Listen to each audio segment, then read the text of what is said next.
Hi, so I picked up my WFA1 the other day and I thought I would do a review on it. For those not in the know, the WFA1 is a spring-assisted straight pull bolt-action rifle being manufactured by Warwick Firearms, who are based in Victoria. They're chambered in 223-556 with a Wildy chamber which lets you safely use both 223 and 556 rounds, and they also have a chambering for 300 blackouts. They accept Stanag magazines, which is great because they're incredibly common with a dozen different manufacturers and are pretty reasonably priced even here in Australia. So Warwick's have been working on bringing this rifle to market for quite a few years now. I myself pre-ordered my rifle around 2 years ago and finally received it just the other day. The rifle is currently legal as a Cat B in Victoria, Queensland, Tasmania, South Australia and Northern Territory. New South Wales have been a bit strange about the whole thing, and they've been giving out contradictory information to Warwicks and a few other people as well, so they really need to get their shit together. Obviously, it isn't legal in WA, as the coppers there have eyesight problems and confuse any rifle with a pistol grip with about a half dozen military-style rifles. So, onto the actual rifle. It comes in a hard case, which is quite long and narrow. It actually gave me some issues fitting into the boot of my somewhat small sports car. It comes as a manual, as shown, that gives the general disclaimer of no reloads and how to use and take down the rifle for cleaning. I also got my rifle with a right-hand charging handle that's screwed on with an Allen key. It doesn't come attached, you have to screw it on yourself, but obviously that's pretty easy. Now it ships with this Magpul MOE fixed carbine stock and comes with some adapters that let you slightly adjust the length of pull if you want. It's not great. As you might have noticed from the pictures though, I don't even have this stock on my rifle. As soon as I got it, I swapped it out for a Magpul UBR. The compatibility with the AR type buffer tubes and thus all the multitude of stock options for them is another really good thing about this rifle, and it goes without saying that that works for the pistol grips as well.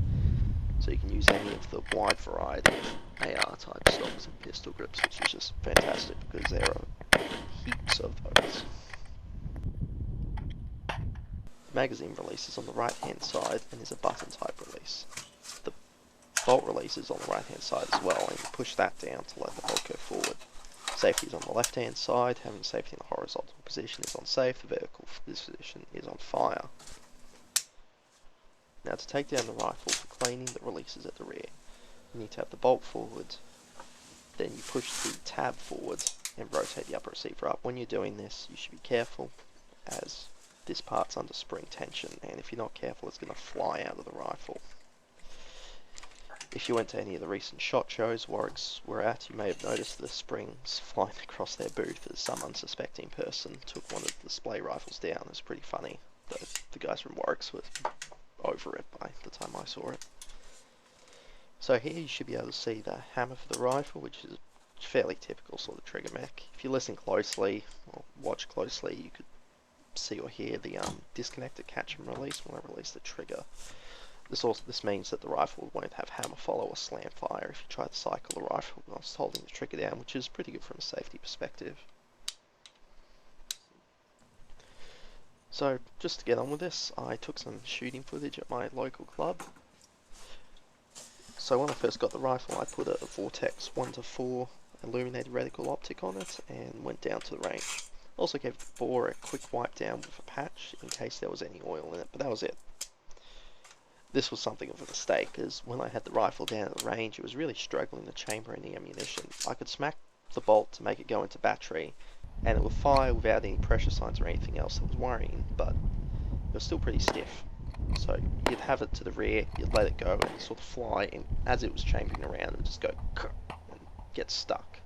You tap it in with a bit of force, but wasn't really ideal. So I fired about 50 rounds through it this way and went home. I was pretty let down at this point. Now, I was hopeful it was just a case of the chamber not being very clean and getting gummed up, but I was also concerned it might not have been cut correctly. Relievingly, however, after a fairly thorough cleaning that night, I went back to the range the next day and it cycled fine without any issues, as you can see in the video. So I bought a few different brands of ammunition to do some accuracy testing with it. I only shot the rifle at 25 meters, but still enough to give you a bit of an idea. The rifle is obviously going to give better accuracy than this. I'm only running 4 times optic. That's factory ammunition. So if you slapped a 24 times optic on it, had it sandbagged with some nicely worked reloads that didn't feed from the magazine, I'm pretty confident you'd easily get sub-MOA out of it. But that's not really that practical either. So what I'm planning to use the rifle is more of a general purpose hunting rifle, range queen. So the first brand of ammo that I tested was just some Barnul 55 grain soft point ammo. It's pretty cheap, uses steel case.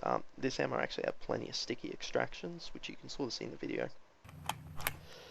And it was also the least accurate. If you're watching the video, I tried to use the left-hand charging handle to cycle the action for this, but because I'm right-handed, so the stock's in my right shoulder, if shooting, pulling on that left-hand charging handle actually, when you're putting a bit of force on it, it starts levering the muzzle away. It starts putting a real odd force on it, so it starts twisting the rifle, and it's just pretty awkward to use. So I just used the right-hand charging handle to get a bit more leverage on it, and it was a bit better than that, using it like that. So the second brand of ammo that I used was some OSA 55 grain soft points. These got some fairly tight groupings, as you can see. They cycled fairly easily. Third, I tried some Remington High Performance 222, which was also a 55 grain soft point. I think these had about the tightest group. They were pretty good, no issues with them at all.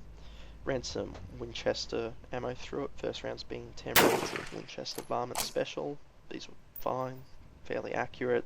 Don't think they were quite as accurate as the OSA or the Remington ammunition, but weren't bad either. And then finally I ran some Winchester 65 grain Razorback ammo. The rifle didn't really seem to like these, for whatever reason. It was the second worst grouping by a fair bit, but at the same time, it's still better than that cheap Barnul ammo, which was crap. So as far as factory rounds are going though, I'm actually going to be running the OSA for the time being. It's pretty much everything that Warwick's advertised it as. It's surprisingly light, but in comparison to a lightweight hunting rifle, it is still a bit on the heavy side, but it is lighter than it looks. The accuracy is pretty reasonable. I was hoping for a bit better, and I'm looking forward to seeing what I can produce out of it with some hand loads.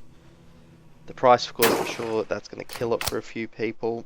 This rifle in flat dark earth with the right-handed charging handle option is going to run you about $3,000, which is not bad value when you compare it to similar sort of products. So the only other real spring-assisted straight pull rifle on the market at the moment that comes to mind is the Browning Morale. They were about, $2,600, $2,700, so it's only a few $100s more than that sort of thing.